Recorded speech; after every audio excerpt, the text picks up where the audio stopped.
गणेशाय नमः। श्री साई सत्वै नमः। श्री गुरु चरण कमलभ्यो नमः। मातृपितृ चरण कमलभ्यो नमः। जय जय श्री राधे।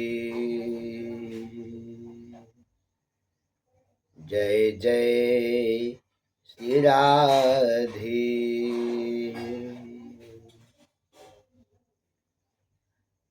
जय जय श्री राधे। वृंदावन बिहारी लाल की जय। सज्जनों, हम लोग पुनः श्रीमद् भागवत महापुराण के पंचम स्कंद में चल रहे हैं, जहाँ पे भवाटवी का स्पष्टीकरण। आज हम लोग की कथा भवाटवी का स्पष्टीकरण पे होगा कि भवाटवी क्या क्या उद्देश्य है, वो क्या कहे, इस सब क्या आज निचोड़ मिलेगा।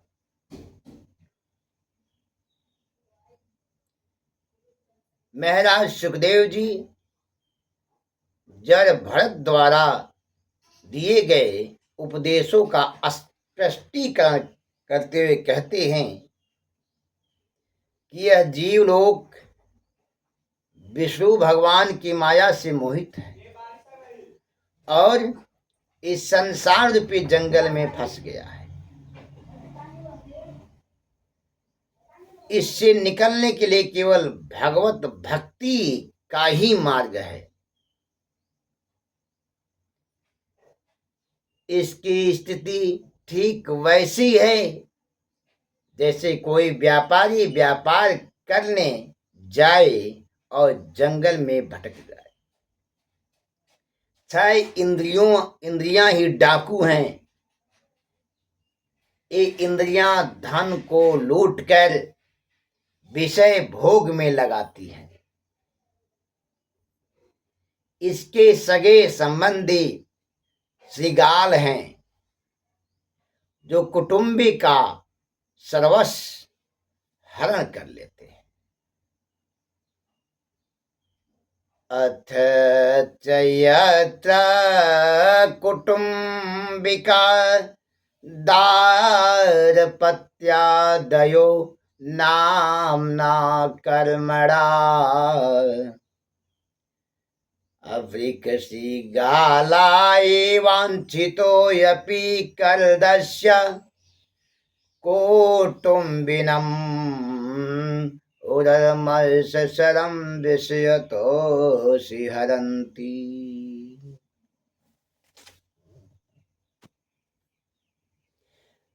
संसार के लोग मक्खी मच्छरों के समान रस चूसते रहते हैं।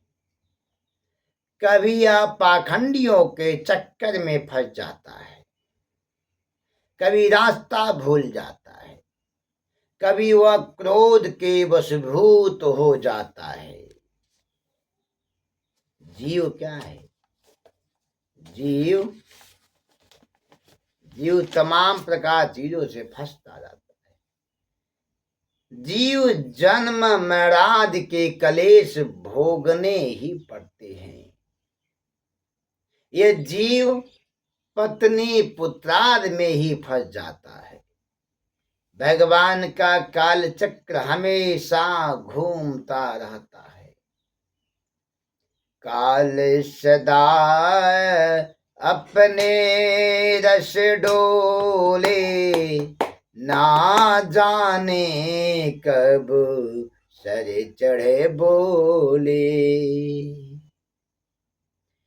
काल हमेशा घूमता रहता है। मनुष्य को काल का ज्ञान नहीं होता। जिसको काल का ज्ञान हो जाता है उसी का मन परमात्मा में जल्दी लगता है। जीवन का लक्ष्य है किसी भी साधन से भक्ति प्राप्त होना। जीवन का क्या लक्ष्य है? जीवन का लक्ष्य है किसी भी साधन से भक्ति का प्राप्त होना। जीवस्य तत्व जिज्ञासा नार्थो यश्चेह कर्म भी। तत्व ज्ञान ही सबसे बड़ा पुण्य है। तत्व ज्ञान जीवन का लक्ष्य होना चाहिए। जीवन का लक्ष्य क्या है? तत्व ज्ञान। सुखदेव जी कहते, हे राजन, राजा भरत के मार्ग पर चलना बहुत मुश्किल है। जैसे गरुड़ के रास्ते पर मक्खी नहीं चल सकती, वैसे ही उन्होंने युवा अवस्था में ही सब कुछ छोड़ दिया। सब कुछ, उनके पास कुछ भी नहीं रहा, फिर भी भगवान की सेवा में तन मन रहे।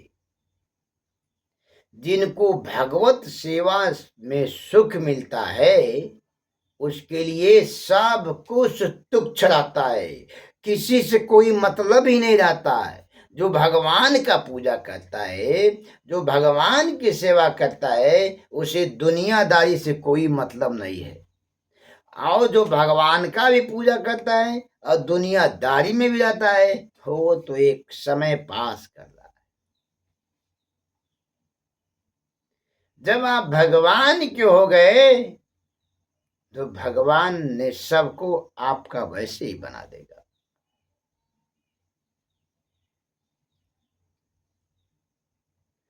राजा भरत जिस समय शरीर छोड़ने लगे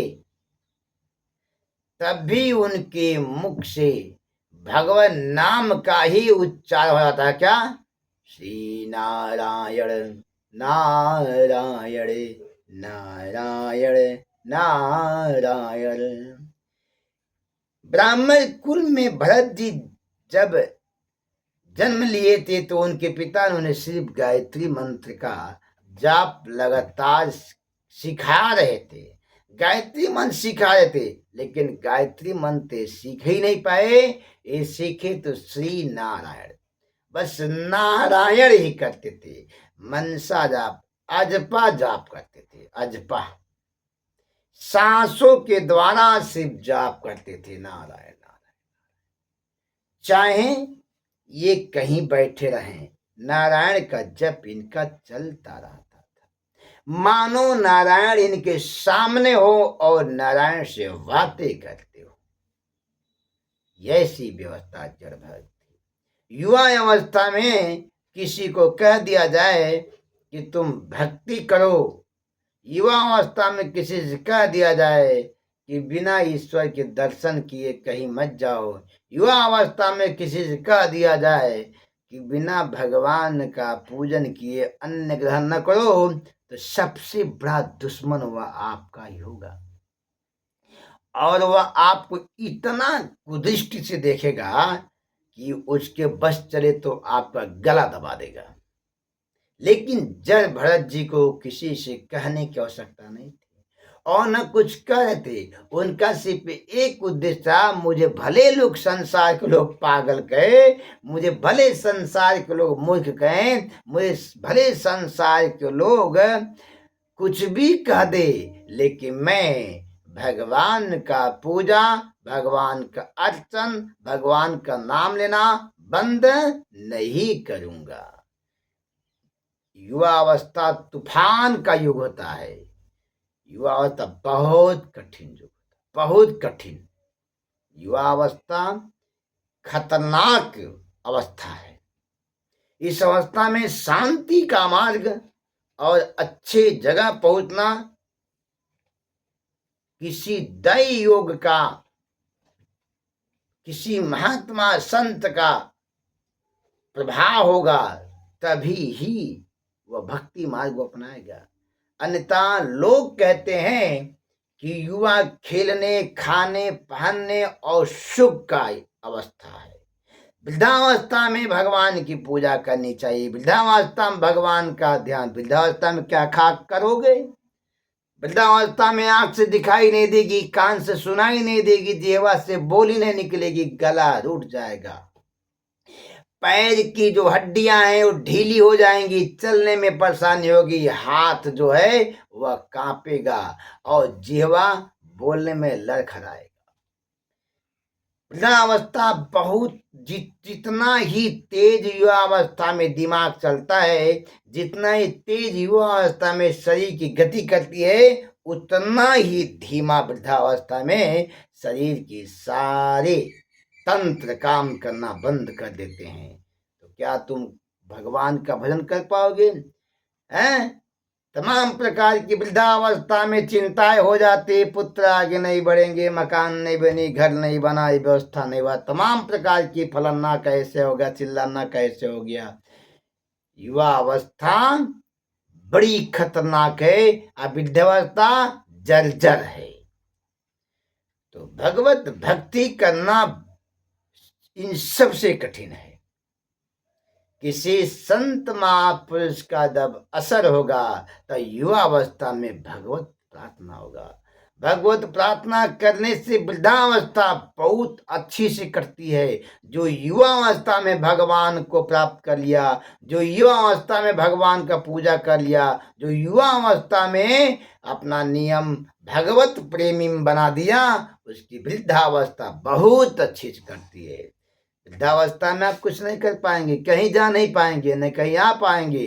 तमाम प्रकार की आपके ऊपर क्या होगा? अंकुश लग जाएगा। इसलिए आप युवा अवस्था में ही कर लीजिए। यही सुखदेव जी महाराज जी कर रहे हैं कि भरत जी के मार्ग पर चलना बहुत कठिन काम है, बहुत मुश्किल है। उन्हें 2-3 उदाहरण दिया। जैसे गरुड़ के रास्ते पर मक्खी नहीं चलती। गरुड़ क्या आवाज चलता है, खूब ऊका, मक्खी भी उड़ती है लेकिन गरुड़ जैसा नहीं कर सकती। भगवत सेवा में सुख मिलता है। जो भगवत सेवा करता है उसके लिए संसार की सभी चीजें क्या है? तुच्छ हो जाती है। इसका फलश्रुति क्या है? भवाटवी का जो स्पष्टीकरण है, इसका फलश्रुति सुनिए।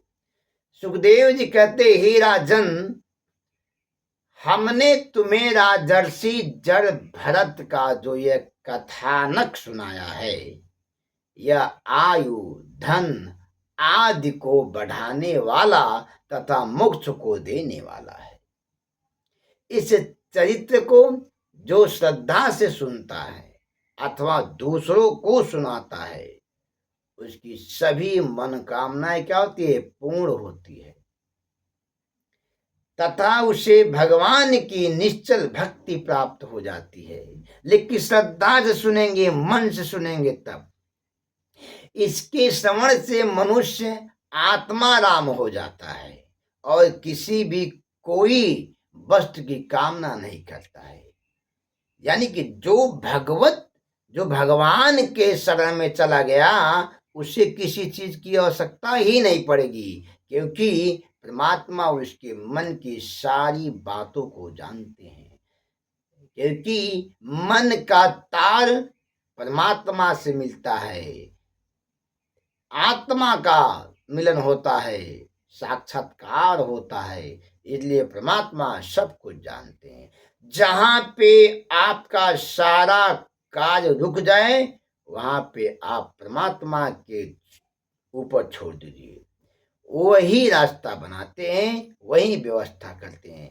किसी से कुछ कहने की आवश्यकता नहीं है। जो कुछ कहना है परम पिता परमेश्वर से करिए, क्योंकि सबके पिता परमात्मा है।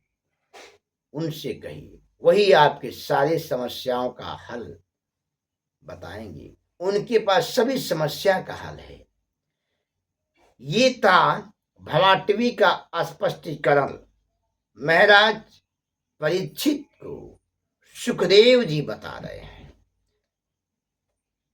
तो आज भवार टीवी का स्पष्टीकरण हम लोग देख लिए कि भवार टीवी का स्पष्टीकरण क्या है। अब हम लोग कल भरत के वंश का वर्णन करेंगे, भरत के वंश का वर्णन। तब तक के लिए आप व्यास ज्ञान सरिता से जुड़े रहेंगे और वीडियो को खोल के पूरा देखेंगे, तब समझ में आया। जय श्री राधे, राधे राधे।